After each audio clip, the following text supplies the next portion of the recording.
Good morning. Sorry about that. I may have another cup of coffee. Well, at least another sip, huh?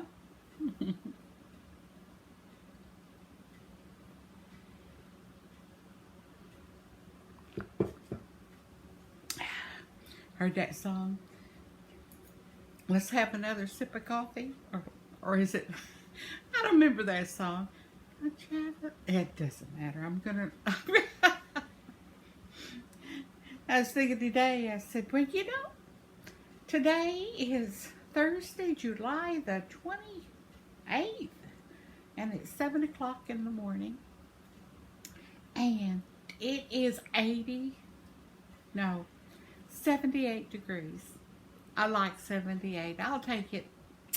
It's going to get up to 91 today.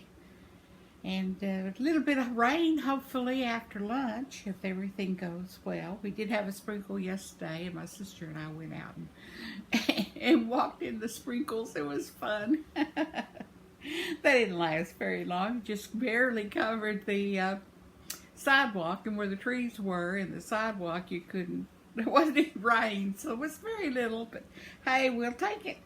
We'll take it. Yep.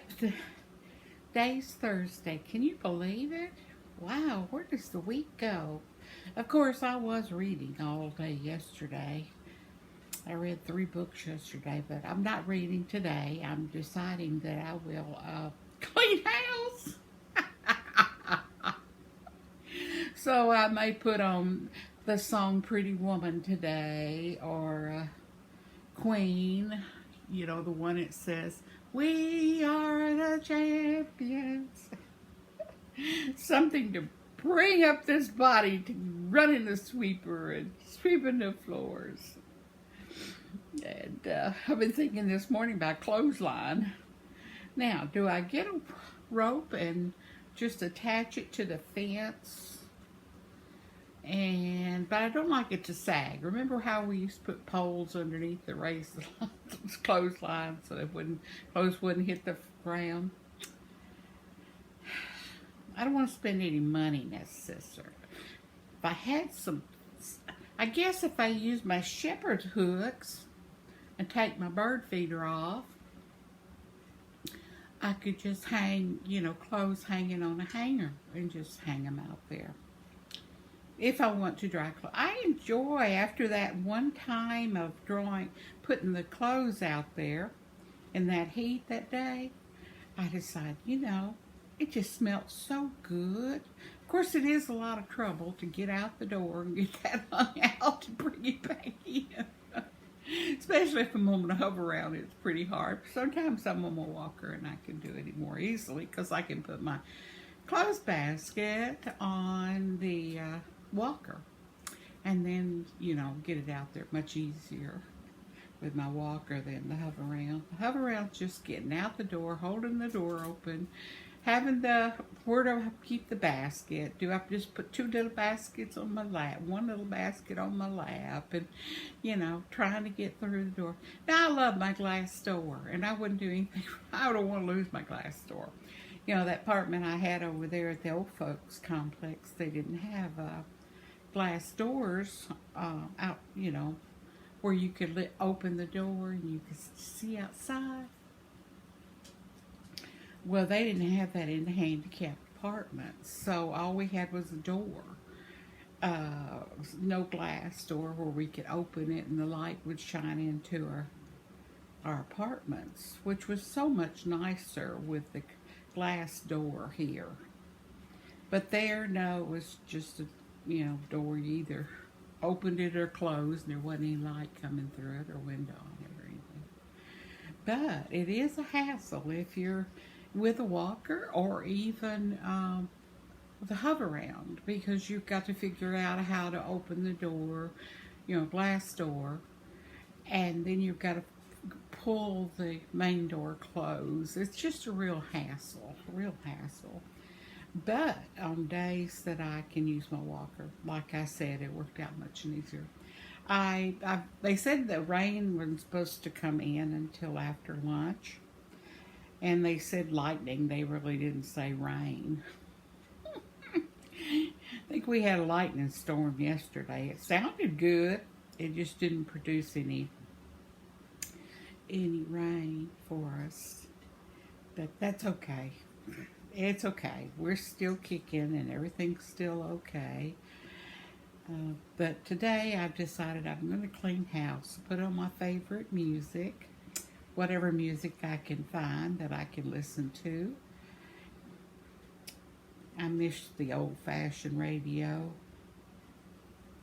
getting me up in the morning and everything, but now it's so different. They don't have, they have a different kind of music, and I don't know why. I enjoy the new music. It's okay. I just don't like, the real hip-hop and stuff. That I don't know if maybe I can't associate myself with any of that. I really don't know. But anyway, I want to put on like Pretty Woman, walking down the street, pretty woman, the kind I like to meet, pretty woman, and however it goes, Roy Orbison. I like that one of it. So I may, if I know I can find it on YouTube.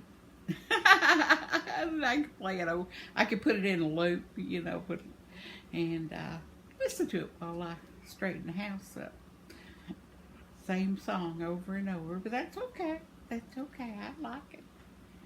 And if it gets my heart revving up and my nerves getting happy, that's what I'll do. Do you have a favorite music you listen to when you clean, or do you just hum to yourself, or you just clean house and think of other things? I mean, what is your what is your motivation? Again, we've talked about this before, about motivation to do things. We all have to be motivated by something. Mine is usually, my daughter's got me clean the house.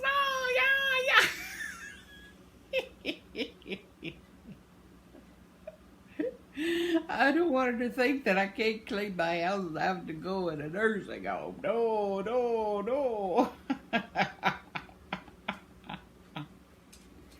Oh, no.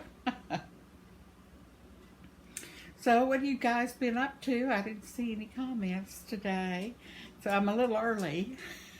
But I'm just ready to get up this morning and start my day. And it's nice and cool in the apartment, and I'm very happy. I've had, and I guess you've had your coffee? Yeah? Or your Coca-Cola, Suzanne. Or who had a 7-Up or a Sprite? Who was that? Who was it? Bonnie? Teresa? Who was it told me they had a soda pop in the morning? I don't remember. I thought I would remember things like that, but I don't. I don't remember. But you have what you want. You do what you do. I do what I do. And we'll just keep on going.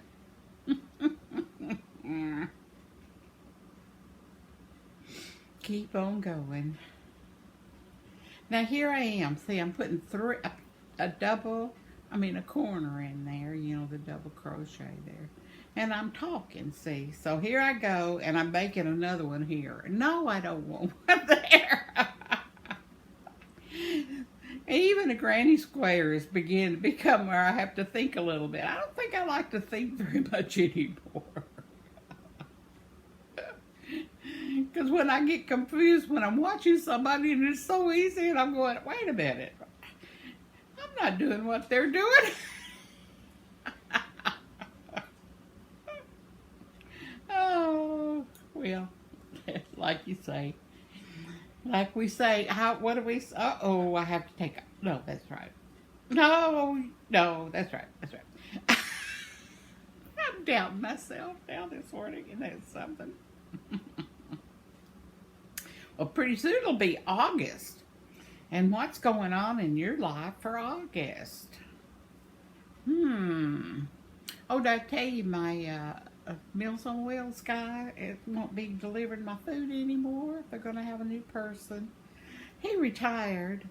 A very nice gentleman. He'd bring me my my Meals on Wheels on Mondays. Very kind person. Well, he told me Monday, yeah, that Friday was his last day, and that since he retired, he thought he'd been doing some volunteer stuff. He said, I think I'll take a little retirement. I say, I can understand that.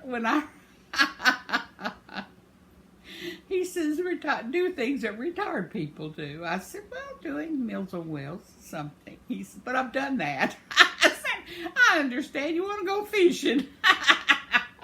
He just laughed. He probably don't even fish. Who knows? He might be wanting to take some trips. Or let's see, what do retired people do? Once they realize they're retired. Sometimes it takes several months or a year even to realize, I'm not going back to work. I'm not on holiday. I'm not going back to work. I'm retired. And but most people like me, that's what I did. I thought I had to fill in my time.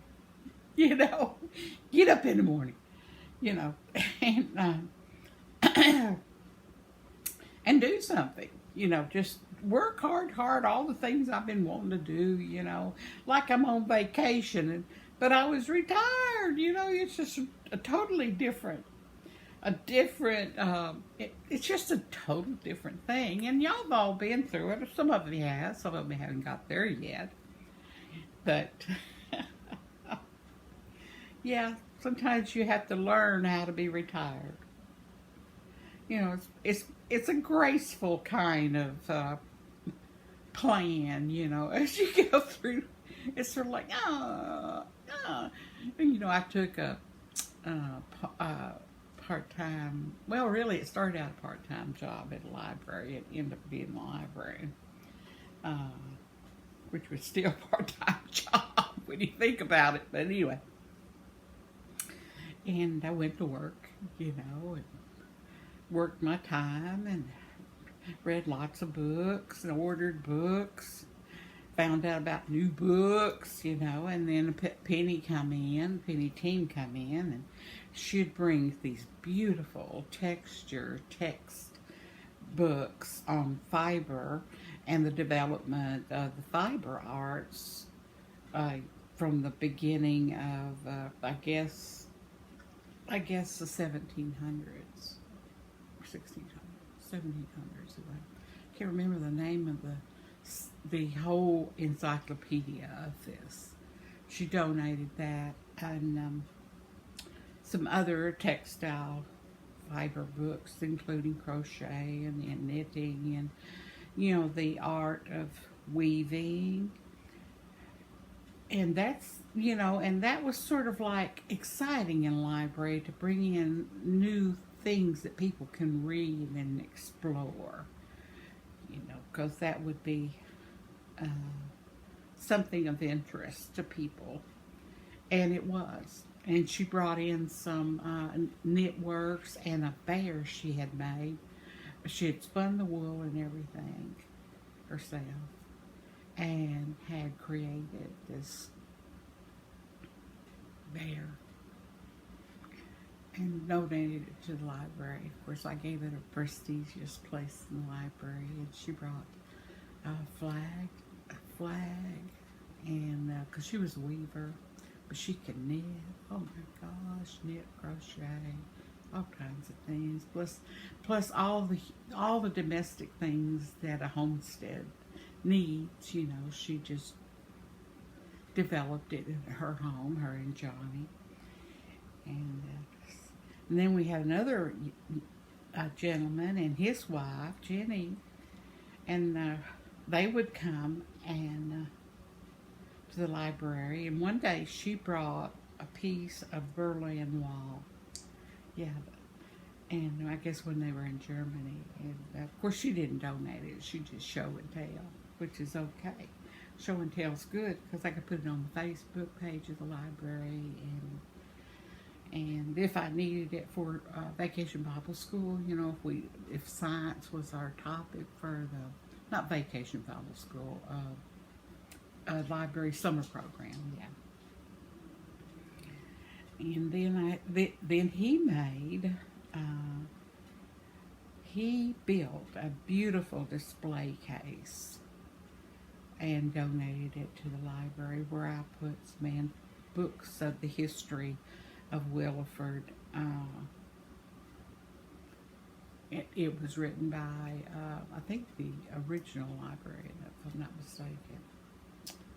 So I put that in there along with some other artifacts of history of Williford. And then in the back of our library was huge flip books, huge. And they were all of the graduating classes from schools in Williford way back.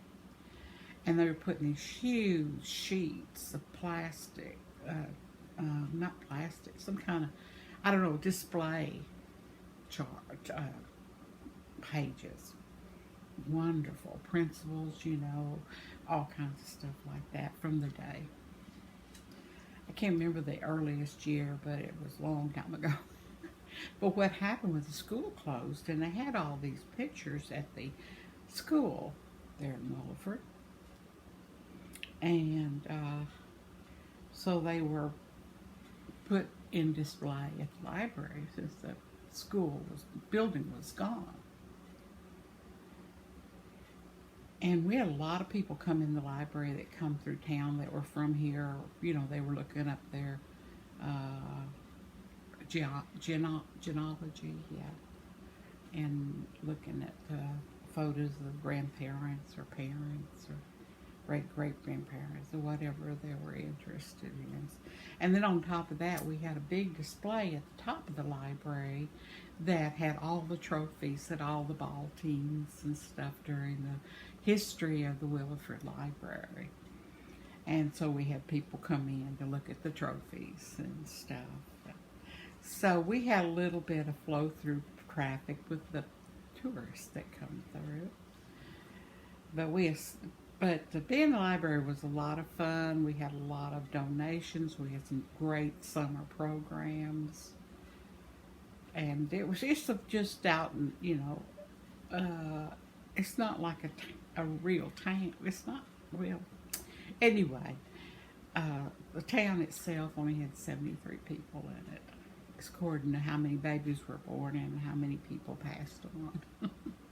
Usually around 73 now. But back in the day, it was a very, very active town. But a lot of towns in Arkansas went to the wayside as time changed, you know. And they're always in Arkansas constantly, and I'm talking about people that love Arkansas or come from other states and still love Arkansas.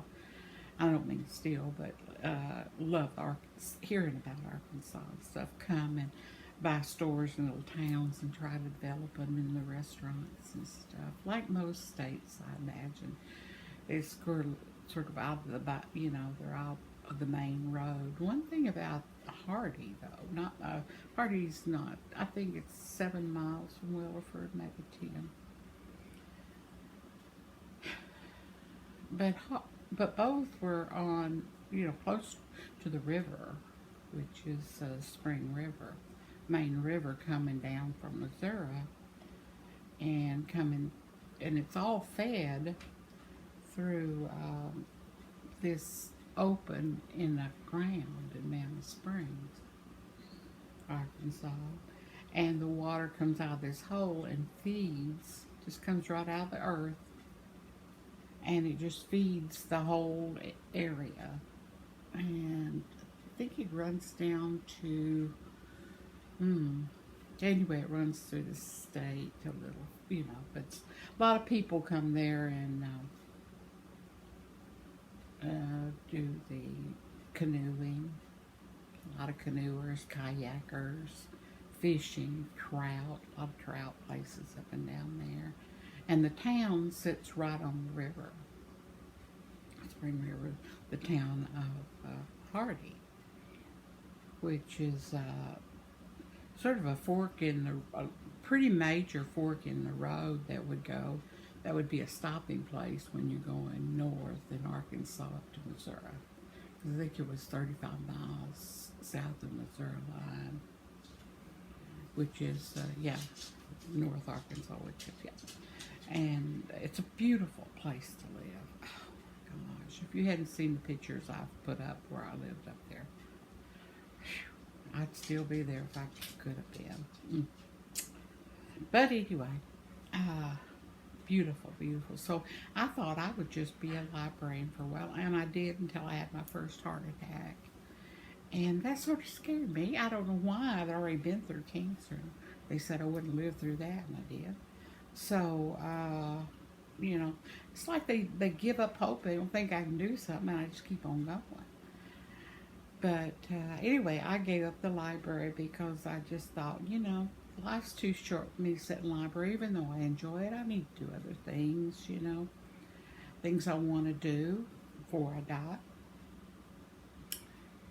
And so that's what I did. I just continued on living up there and playing in my yard, carrying rocks, making fire beds, you know, just reading, painting. I did quite a bit of painting, and for other people, which wasn't satisfying to me that much, really.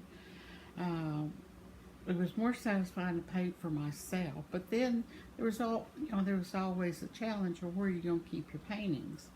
You know, you can't hang them all over your place, and when you stop getting satisfaction of what you do, and again, you know, in my past history is if I create something and someone likes it, you know, I give it to them, pass it on to them, or whatever, barter with them.